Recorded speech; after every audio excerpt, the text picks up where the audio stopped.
Hi, I'm Hazel. I'm 32 years old and 9 months pregnant with my first child. Life hasn't been easy lately, and I want to share my story, hoping it might help someone else in a similar situation. I live in San Francisco with my husband, Michael. He's 34 and works as a software engineer. From the outside, our life might look perfect, but reality is quite different. Michael is emotionally neglectful and unhelpful at home. Most weekends, he spends at his parents' house, leaving me alone to manage all the household chores despite my pregnancy. I love photography, and capturing moments of my daily life brings me small joys, but they are often overshadowed by Michael's lack of support and constant criticism. One evening, Michael came home and demanded that I go to the convenience store to buy beer. I was exhausted and felt unloved, but I reluctantly agreed. Walking to the store, I couldn't help but feel the weight of his insensitivity. Why couldn't he go himself? I thought, but questioning him would only lead to another argument. When I returned home with the beer, Michael barely acknowledged my effort. Instead, he continued to criticize me, finding faults in everything I did. His words cut deep, but I held back my tears. Over the past few months, our relationship had strained further, and his behavior had become more dismissive and hurtful. The next morning, Michael acted as if nothing had happened. He was cheerful and indifferent to the previous night's events. I decided to make amends by preparing a special dinner, hoping it would bridge the growing gap between us. I spent the whole day cooking his favorite meal, but when he returned home drunk, my efforts were in vain. He hurled insults at me, questioning my worth and my ability to be a good wife and mother. I felt increasingly isolated and unsupported. As my due date approached, Michael insisted on taking a family trip with his parents. I was worried about traveling so close to my delivery, but he dismissed my concerns. "Just because you're pregnant doesn't mean you're sick," he snapped. His parents, who were often critical of me, backed him up. They lived nearby and were very involved in Michael's life, often putting their opinions above mine. On the day of the trip, my worst fears came true. As we were getting ready to leave, my water broke. I was in a panic and told Michael we needed to go to the hospital immediately. Instead of helping, he forced me out of the car, angry that I might mess it up. I was shocked and felt utterly abandoned. I couldn't believe he could be so heartless. Thankfully, our neighbor Nina saw me in distress. Nina is a wonderful woman, married to the CFO of the company where Michael works. She rushed to my side and called an ambulance. Her timely intervention ensured I got to the hospital safely. Nina stayed with me, offering comfort and support while I delivered my baby. Her presence was a lifeline during one of the most vulnerable moments of my life. In the hospital, as I cradled my newborn, I couldn't stop thinking about Michael's continued neglect and his family's constant criticism. It was clear I couldn't continue living like this. Nina, who had become a dear friend, supported me through this tough time. She even informed her husband about the situation, which would later prove to be crucial. During my stay in the hospital, a video of Michael forcing me out of the car went viral, spreading like wildfire. The video showed his true colors, and the public backlash was severe. Michael lost his job and struggled to find new employment. His reputation was tarnished, and he faced public shaming along with his parents. It was a harsh but fitting consequence for his abusive behavior. Meanwhile, I found solace and support with my parents and Nina. They encouraged me to think about my future and my baby's well-being. I began contemplating divorce, realizing it was the only way to secure a better life for us. The overwhelming evidence and social pressure made the divorce proceedings straightforward, with Michael and his family reluctantly agreeing to the terms. After my baby was born, my life began to change drastically. I realized I needed to make decisions that were best for both me and my child. Michael's behavior had reached a point where I could no longer ignore it, and I needed to think about our future. Nina continued to be a pillar of support during this difficult time.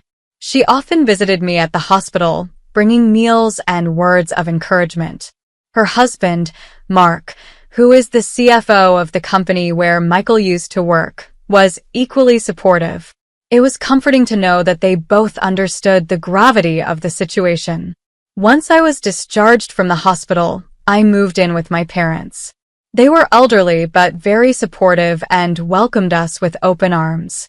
Their home, also in San Francisco, became a safe haven for me and my newborn. I was overwhelmed with gratitude for their love and care. As I settled into my parents' home, I started to reflect on the events that had led me here. The viral video of Michael forcing me out of the car had garnered a lot of attention, and people were talking about it everywhere. The public backlash against Michael was severe. He lost his job, struggled to find new employment, and faced public shaming.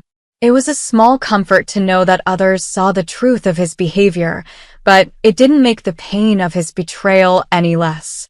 Despite the chaos, I found solace in my new routine. My parents were wonderful, helping with the baby and offering emotional support. I also began to bond more deeply with Nina. She visited often, and our conversations became a source of strength for me. She shared stories of her life, offering advice and understanding. I began to see her as more than a neighbor. She was a true friend. During this time, I also started to consider my legal options. Nina suggested that I speak to a lawyer about divorce. It was a daunting thought, but I knew it was necessary. My baby's future depended on it. I contacted a lawyer who was compassionate and understood my situation. We discussed the details of my marriage, and I provided the overwhelming evidence of Michael's neglect and abuse. The divorce proceedings began, and they were straightforward, thanks to the public pressure and the viral video. Michael and his family reluctantly agreed to the terms. They had no choice. The evidence was too strong, and the social backlash was intense. It was a relief to see the process moving forward, but it was also emotionally draining. Meanwhile, I continued to find joy in small things. My love for photography blossomed again. I started taking pictures of my baby, capturing every precious moment.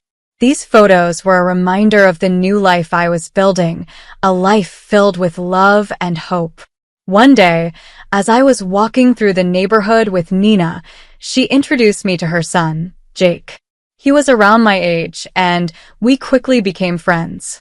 Jake was kind and understanding, qualities that I had missed so much in my relationship with Michael.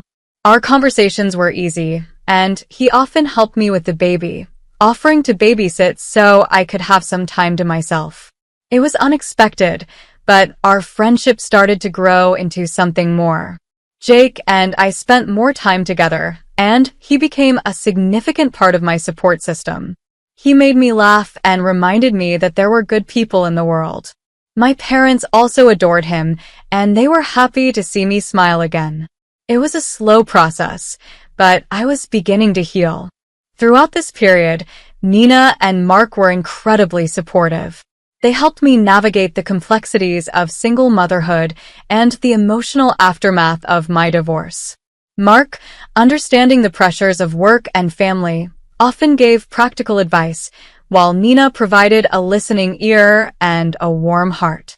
Despite the difficulties, I felt a growing sense of empowerment.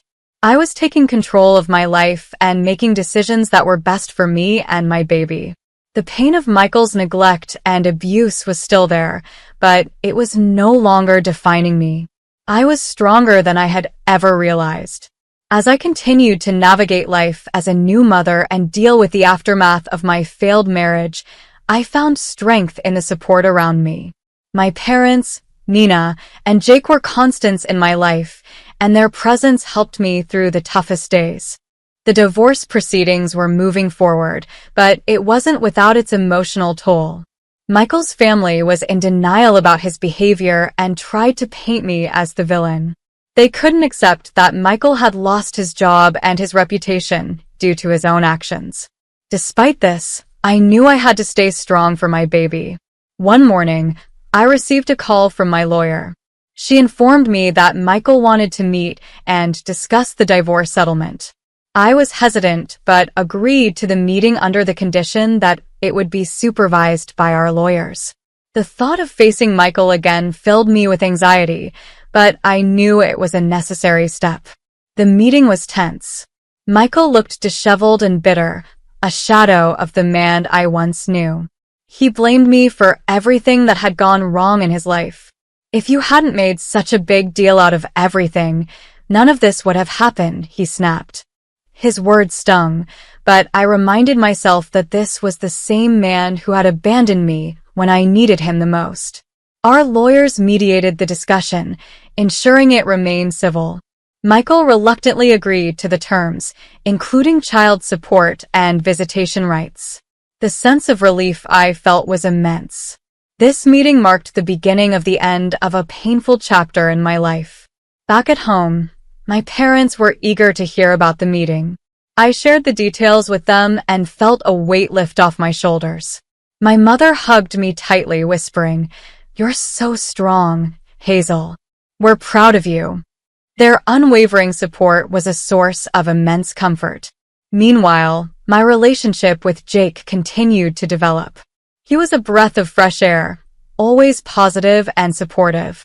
One evening, as we were sitting on the porch, he looked at me and said, "Hazel, you're an amazing woman. You've been through so much, and yet, you're still standing. I admire your strength." His words touched my heart. For the first time in a long while, I felt seen and appreciated. Our bond grew stronger, and soon, what started as a friendship began to blossom into something more. We spent more time together, and he became a loving presence in my baby's life. My parents noticed our growing closeness and encouraged it. They could see how happy Jake made me.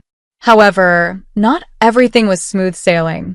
Michael's parents continued to interfere, calling and demanding to see their grandchild. They refused to acknowledge the harm Michael had caused and acted as if nothing had changed. It was exhausting dealing with their relentless criticism, but I stood my ground, setting boundaries to protect my peace. One day, Nina invited me over for coffee. We sat in her cozy kitchen, and she asked me how I was holding up. I shared my struggles with Michael's parents and the challenges of single motherhood. She listened patiently and then said, "Hazel, you've come so far. Don't let anyone take away your peace. You have the right to protect your happiness and your child's well-being." Her words were empowering. Nina had become more than a neighbor. She was a mentor and a true friend.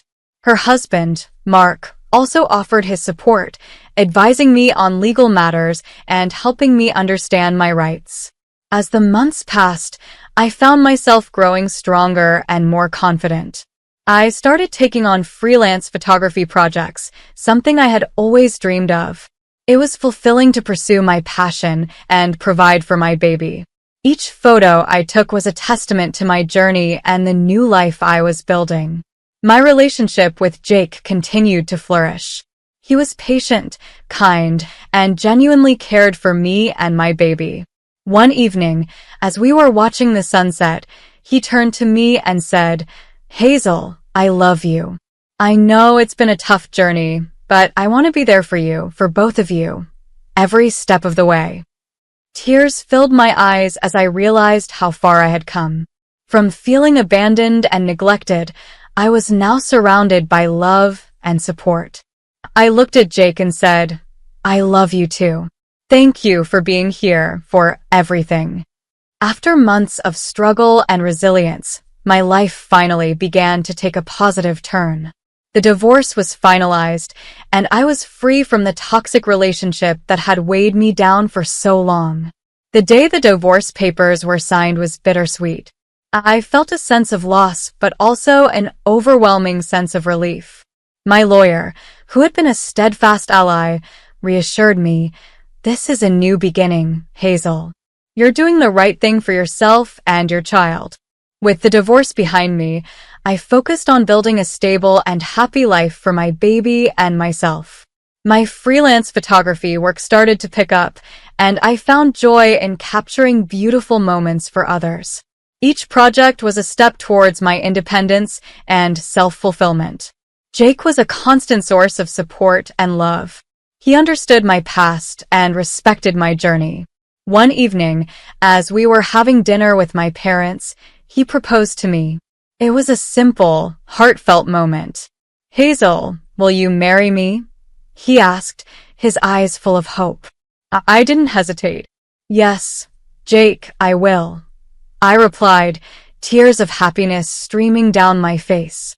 My parents beamed with joy, and my heart felt full. Nina and Mark were thrilled for us.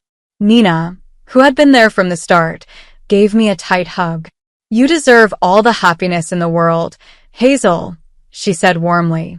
Their son was a wonderful man, and I was grateful every day for the unexpected turn our relationship had taken. Michael and his parents continued to try and interfere, but I maintained firm boundaries. With the legal support and advice from Mark, I ensured that they respected our space. Their criticism no longer held power over me. I was stronger and more confident, ready to protect my peace and my child's well-being. As time passed, I found a new rhythm in life. My days were filled with photography sessions, moments of laughter with Jake, and the simple joys of watching my child grow. Jake was an incredible father figure, and our home was filled with love and happiness. One day, Nina and I were sitting in her garden, reflecting on how much had changed. "You've come a long way, Hazel. I'm so proud of you," she said, smiling. I looked around at the vibrant flowers and felt a deep sense of gratitude. "I couldn't have done it without you, Nina. Your friendship means the world to me," I replied. The story of my past, marked by neglect and emotional abuse, had transformed into one of empowerment and independence. I had found my voice and my strength. My life was now filled with supportive people who loved me for who I was. In closing, I want to say to anyone listening, no matter how dark and difficult your situation may seem, there is always hope. Surround yourself with people who support and uplift you. Take one step at a time and never lose sight of your worth. Empowerment and happiness are within your reach. Thank you for following my journey.